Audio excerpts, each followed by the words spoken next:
hope that it always falls in your favor. The most important thing right now is yung kabilang team, whatever happens after today's game, how do they recover? Napakahirap yan because once di kita ng laban na ganito, napaka-clean serye, chances are minsan hindi na nakaka-recover yung ibang team. Ito na nag-umpisa ang ating bakbakan. Quarterfinals matchup number 1. Cardona bumitaw sa tres. Agad-agad hindi pumasok yan. Pingris with the first rebound of this ball game.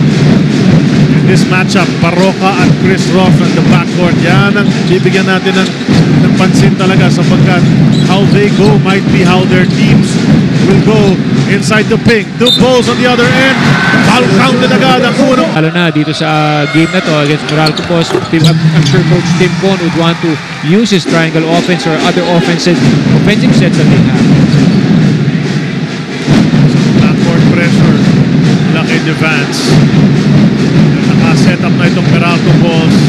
Fans nila coming here to support the orange.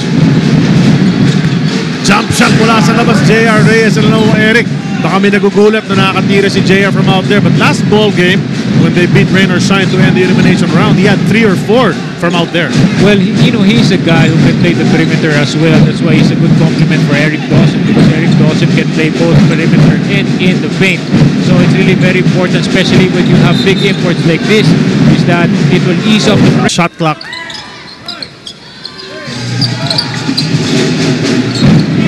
Sila kay Devance. Devance mas malaki kaysa kay Cardona. Gusto niya take advantage height niya. They can get out to James Jack. Unang attempt from outside. It doesn't go. Pero Joe Devance taps it out to Parroca. They'll get another possession. Devance inside to Pingris for the jam. You know, kitang-kita mo kagad, there's going to be a mismatch on the 3 position because natatapat si Cardona sa 3. So, doon magte-take advantage si Coach Tim Cohn. Nakita natin yung pinoposte kagad ni Devance, who's roughly around 6'8" against Cardona on the post. Entry pass, naagaw nito si Mark Parroca. Decides to bring it back out. Natamaan siya ni Eric Dawson on the run. So, an early foul from the big import itong Meralco Bolts as we see the jam of Mark Pingris. And sa play na yun, nakita mo agad si Pingris is here, he means business. He's aggressive at the start. A good pass inside kay Devance. Hindi lang nakompleto ni Joe. J.R. Reyes on the run. On the spin, yung depensa nito si Mark Pingris forces it out. Chris Ross in the lane. Overshoots the basket. Here come the coffee mixers. Tumatakbo na naman. They go to Parroca. Mula sa 3. Pasok yan para kay Parroca. That's like a reversal of roles, Charlie. Nakita mo, nagbaba pa ng bola doon. But tumayo siya on his own power, was able to go back to the bench. Tapos nakalaro pa siya to finish yung overtime period. At na-interview pa nga namin siya pagkatapos yung larong yun. At well, it seems he's good to go. Well, definitely, you know, I'm sure kahit papano, kung kahit may iniintay si Eric Dawson, hindi niya nagpapakita in this ball game. He's a warrior. You know, he's a big-time scorer among all the imports. But James Yap, you know, when you speak about being a warrior, after what he's going through in his life, kita mo naman, he's always ready to provide those numbers for Sandy Coffee. Gets the 2 on the run. Yung mga scoop shot ni James that everybody has come to be familiar with. Ito si Mac Cardona. Yung matchup na sinasabi natin, Cardona and Pingris, and of course the size advantage to Pingris. J.R. Reyes. Strong move inside, pero yung tira medyo alahoy. And scramble for the loose ball. Cardona hits the end line. Balik ang bola sa white shirts ng Sanming. Charlie, itong si Mark Pingris is one of the best defenders dito sa team ng Sanming Coffee, kaya kanino siya nakasign. Normally the best offensive local doon sa kabila, unless of course kailangan niya tapatan yung import, and that's Mac Cardona, is actually hot so far dito sa ating Commissioner's Cup. Bigla naka-recover siya after a slow start. Especially the last 5 ball games, he's been producing again double figures in all of those. May 30-point game pa few games back. Just last ball game against Rain or Shine, naka-19 ito si Mac Cardona. They try to go inside again kay J.R. Reyes. Ang ganda ng pasa. And you spoke about reversal of roles kanina. Devance kicking it out to Parroca. Doon naman, kumat yung maliit na si Chris Ross, J.R. Reyes, ang ganda ng feed. You know, the beauty about all these players right now, they can play multiple positions. Ross can even play two guard. Worst case scenario, kung talagang kahit i-3 pa yan, pwede. But of course, may mga mismatch, but he'll use his quickness and athletic ability. Same with Jody Vance, ganun din ang nangyayari because that's one way you can establish a mismatch is either quickness or on the post. Drift na naman si Mac masyadong malakas yan. Fingris with another rebound. Lamang ang kanyang koponan ng 5, 12-7, 7:32 remaining in the first quarter.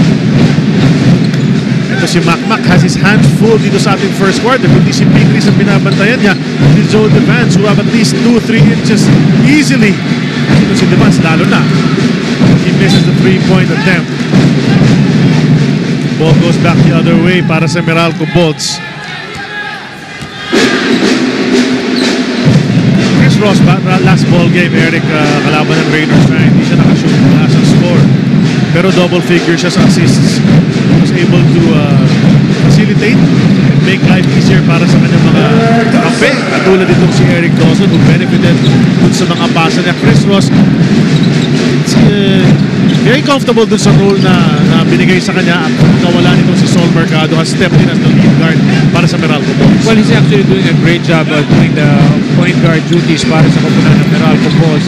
You know, the most important thing in his stats is not really the points. That's actually a bonus, pero yung assist. You being a court general on the court to always, set the plays and make the right decisions on the floor. That's the value for Chris Ross when he's on the floor.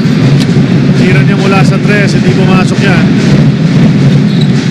They go the other way, 6:20 remaining. Tatlo lang, hinahabol ng Meralco. But Sandings got possession. They go to James. 1 out of 3 from the field so far. Ito si James Schaap. Wants to get one. He gets a jumper.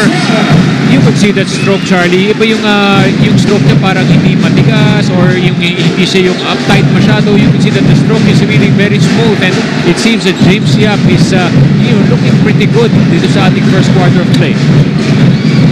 They've been talking about James Schaap not having a very good conference so far. Pero para sa kanya, as he hits James Schaap, anytime he can explode and produce the big numbers for his team. That's why Meralco is not taking any chances. Really trying to get the confidence out of James Schaap early. And this ang dalawang free throw ni James Schaap. Very uncharacteristic para kay Big Game James yan. They go back on defense itong Sandy Coffee. Gusto umabol itong Meralco. Eric Dawson to move in the lane. Spins around. Wala yan. Gets it back. Slams into the wall. Called Denzel Ball. So pumunta sa linya. 15-57. At both times that ginawa niya, nanalo sila eh. So he really has to put up the numbers. That's why Coach Tim would always have for an antidote to stop Eric Dawson. Sa pagkatapos ng ating elimination round, Eric, he was the leading scorer in the tournament. 31 points a ball game was Eric Dawson. So besting all other imports as far as scoring is concerned. Nadala pa niya yung kanyang opponent sa number 5 ranking. Pero something about that. Ito, number 4 and number 5 ito naglalaban sa ating serye. At the end of the day, number 4 and number 5 don't really mean anything dahil best of 3 series ito. Unlike yung number 1 and 2 against the 7 and 8. Ayun, may twice to beat advantage yung 1 and 2. So it means something. But the 3, 4, 5, 6 slots, wala yan. Pare-parehas naman labanan dyan eh. Because you have to win twice no matter what. So unlike to sa 1 and 2, talagang that's a privilege of actually being the top to enter the quarterfinals. Yung format kasi natin dito, hindi katulad like sa NBA, yung pag mas mataas ka, meron ka yung home court advantage, di ba? Yes, oo. Dahil nagbabayay home and away yung mga laro. But here, walang ganon. So 3, 4, 5, 6, there's play on even ground. But right now, lamang ng tatlo ang Sandy. Gusto namang habulin ng Meralco. Hodge, this is for Meralco. The most important thing is you need guys like Cliff Hodge and even J.R. Reyes to really also in shape. Sabi niya, if hindi daw makapag-comply ang kanyang katawan sa demands ng laro, he will show his leadership through other ways. Charlie, Eric? Well, he's had to do that several times. Eric, the presence alone kasi he can do other things. Rebound a bit, maybe guard, pass the ball, and encourage his teammates. Yan ang skills ito si James Schaap. It's not just about the scoring. Tsaka kahit anong gawin mo, didepensahan mo talaga yan because he's a dangerous player. So kahit you would actually have to send a great player or the great defender against James Schaap. But ang maganda dyan is, kagaya nga na sinabi ni Sel, he can be a leader as well. And once you're a leader, because there's so many other options in the team who can produce the numbers like James. Well, we heard may mga injuries siyang nararamdaman dito sa conference so far. Although he did play all 14 games. So elimination round. Pero you feel aches and pains aside from, as you said earlier, the other things that are going on sa kanyang buhay. The game may have been affected a bit, but then you're right. Kailangan may bumantay palagi kay James dahil baka kasalanan mo pa pag pinabayaan mo siya, he might get his shooting going and kill you.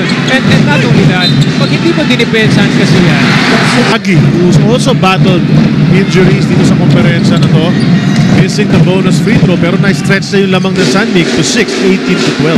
well, he's the energizer of Sandy Coffee and kailangan talaga na he should always be active on the floor because siya nga talaga magdadala ng energy level ng kanyang pupunan.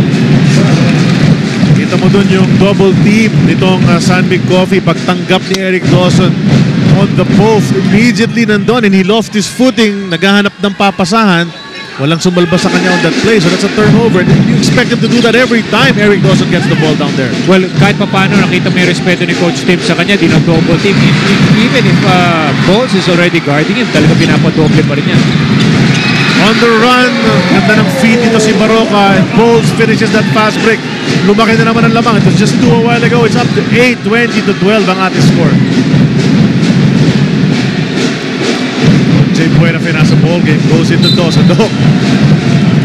So, pasabitin mo na lang para nga mapunta ka sa free throw at taas ng kanyang free throw percentage.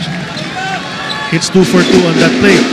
And siguro naman dun sa short stint niya na nasa San Antonio Spurs siya, may natutunan naman siya dun sa isa sa pinakamagaling na big man that ever played basketball. Yung Duncan, siguro naman. Alam na niya, kagayahin niya ng konti yung mga moves to try to draw fouls, try to get to the line, get easy baskets inside. Yun nga, magiging mga fundamental moves si Tim Duncan, pwede niya gawin. And we actually have seen some of those nice pivot moves on the post on Eric Dawson. Ito si Artadi, goes over to Dawson. Mali ang pasa, straight to lots of concern kay PJ Simon. Last ball game out kalaban itong Meralco Bulls dahil tamaan na siya. Mahirap na yun. And kahit pa it's actually tough for him.